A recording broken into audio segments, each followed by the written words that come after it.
Hey, welcome back to the Disney Plus Everyday Challenge, and today we have Angels in the Outfield.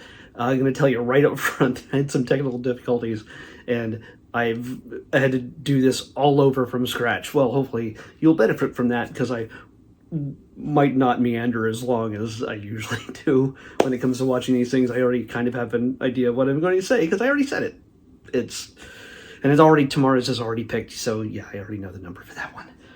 This is a 1994 film. It's an hour and 43 minutes long. It is obviously a baseball film. And since we didn't get win or lose yesterday, because they changed up the release date on us, well, guess what? Here we are. We get Angels in the Outfield, and that all works out. So, Angels in the Outfield, obviously, if you know this movie, you know the kind of movie it is. It's a big comedy. It's a little bit of a tiny bit of a tearjerker.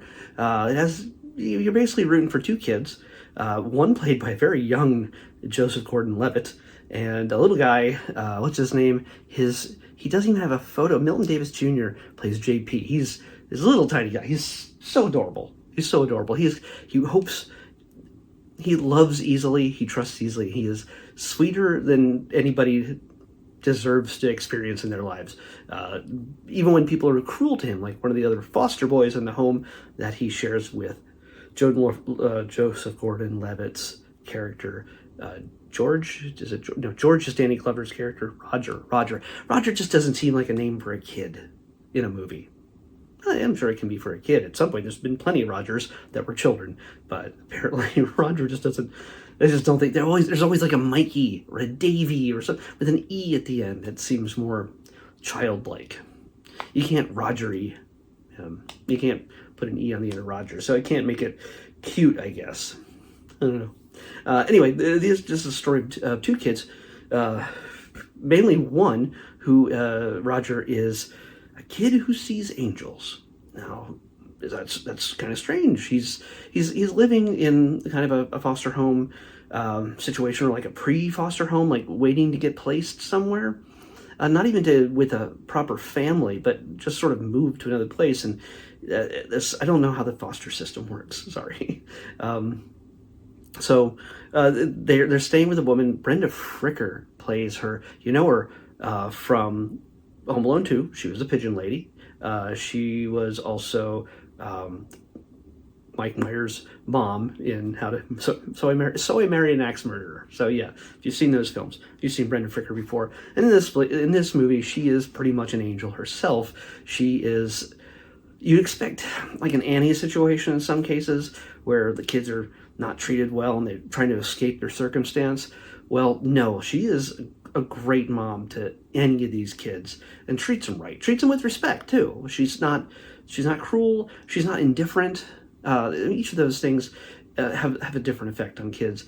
She's actually loving, and she shows that that these kids are worth something, and that's something that you don't always get. It's easy to put the kids into a situation where they immediately want to get out of because of the adult in charge of them that they don't trust. They know they aren't loved, and that's not the case here. They're actually well taken care of, but they want something more. Roger himself has a dad. He lost his mom young, and we get that in the very first scene when the two boys are riding their bikes and they kind of talk about, hey, do you think our moms know each other in heaven, kind of thing. Yeah, it's really sad. It's really super sad. But we learn that Roger has a dad played by a very young, leather-jacketed Dermot Mulroney. Yeah. Is he a McDreamy or a McSteamy? I don't know if he's a Mick anything, but he's very young here. He's almost unrecognizable in this. So, but his dad is a sleazebag who doesn't want to have anything to do with the kid. Maybe he has his own reasons, but he doesn't really share them with Roger or with us in any way. He's just really looking out for himself. He doesn't even have a car anymore. He traded in for a motorcycle because I'm betting that gets him a whole lot more action. I don't know. He's really didn't put any thought into taking care of his son. He's willing to let him go into the system just so he doesn't have anything to do with him. Yeah, maybe he's really broken up after losing his wife. I have no idea. There's a whole lot more story there that is not necessary to know in order to know Roger's situation. But he's a big fan of the Angels, the California Angels, not necessarily the Los Angeles Angels or, one of the real teams. And they play by the way, this team that sucks. They're really bad. They're the lowest in the league. They're not in their division or whatever. They're not doing great. Apparently these kids, though, due to their circumstance, can go to ball games all they want, and it's not expensive. These days, you kind of have to take a loan out to go to a ball game in most places. In most cases, these kids get decent seats right up front. Maybe it's because they're part of the system. I don't know. They get to go to free ball games that they can ride their bike to. Just no. And there's I don't know if they're based in Anaheim, but I know they use, I think, the Anaheim Stadium at one point. I don't know if they use Dodger Stadium or anything else, but it's a different reality in 1994 apparently. I don't know, and it's also probably not professional ball. It's not the MLB. So the California Angels go around to play a lot of different teams around the country with familiar looking logos and familiar looking cities. I don't know, and the kids go with them eventually. And I'm not going to spoil too much if you haven't seen it, but at one point the kid his dad, this is what kicks it all off. His dad says, "You know what, that team we both like, yeah, the Angels, they're horrible." And he's like, "So did you make a decision, Dad? Am I going to be able to come home to live with you?" Heartbreaking. He's like, "When the Angels win the pennant, yeah, we'll work something out," knowing that there's not a chance ever that they're going to get anywhere in the real world, in the game. So he just takes off, and so he prays one night as Brenda Fricker, her name is Maggie. Maggie encourages him, brush your teeth, get curled up in bed and say a prayer, and if you want to. And he prays that the Angels would win. The Angels could get the pennant. It's an impossible prayer. It's a miracle to think that they could do something. Because they're a dysfunctional team run by Danny Glover, who plays George. Danny Glover is abusive to his team members verbally. He punches. He's abusive to them physically. He is not a nice guy. On the surface, he's definitely not a nice guy, because he's just angry. And the team does not work together. They're two guys in the outfield are running for the same ball. They smacking at each other, fall to the ground. It's, around the bases. Nobody has control over anything. Nobody seems to care. And even their top-ranked player, the historically top-ranked player, like a vet, is played by Tony Danza, and they won't even put him out in the field because he's got a bum arm. He's past his prime. Every team knows it. He is one of the older members of the team. By the way, this team includes an impressive cast in an early role for each of these guys, and a very young Adrian Brody, Matthew McConaughey. Let's see who else I can get here. I'm not going to give away some of the other ones just yet. Neil McDonough. You recognize him. He's a Dum Dum Dugan from the Marvel Cinematic Universe. There's a bunch of people in this that you might recognize some faces. Even Taylor Negron, who's a comedian who had passed away a number of years ago, he's fantastic in this as well. He just plays like the PR kind of guy who constantly he gets his own share of abuse in a different way. So, and this is, by the way, a very child-friendly movie, believe it or not. I know it sounds kind of really rough at first, but these kids are charming. Of course, what can I say? It's Joseph Gordon-Levitt. Already lost the memory here. Joseph Gordon-Levitt is a fantastic actor for his age at this time. Again, I'm not meant to be an insult, but there's a lot of kids that get put into roles that are not ready for acting. They are almost props. And nothing against Daniel Radcliffe, because he's a fantastic actor as well. He's hilarious. He does great drama. But when you watch those first one or two Harry Potter movies, it looks like they're just editing around him. let's have you look at Dumbledore and like there's nobody else in the room when he's doing his scenes. And he's, say your line, and then cut away to Dumbledore looking at him, like that kind of stuff. Like, you just get the idea that the kid, while he looked like Harry, really wasn't that good, but he's overcome that in spades. He's fantastic now. In this case, Joseph Gordon-Levitt is fantastic at this age, well before Third Rock from the Sun and everything else he's done since.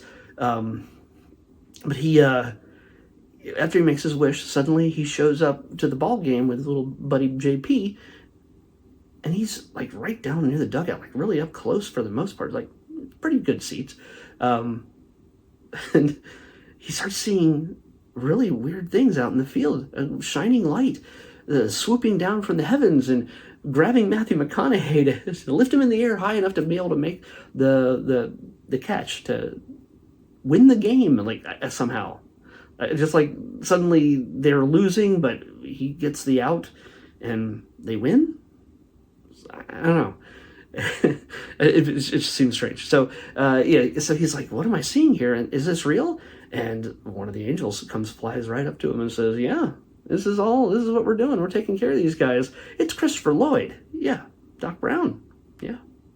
The judge from Who Framed Roger Rabbit. So he's in a very different role. He's very big and smiley and no science whatsoever in this one. It's all angelic power.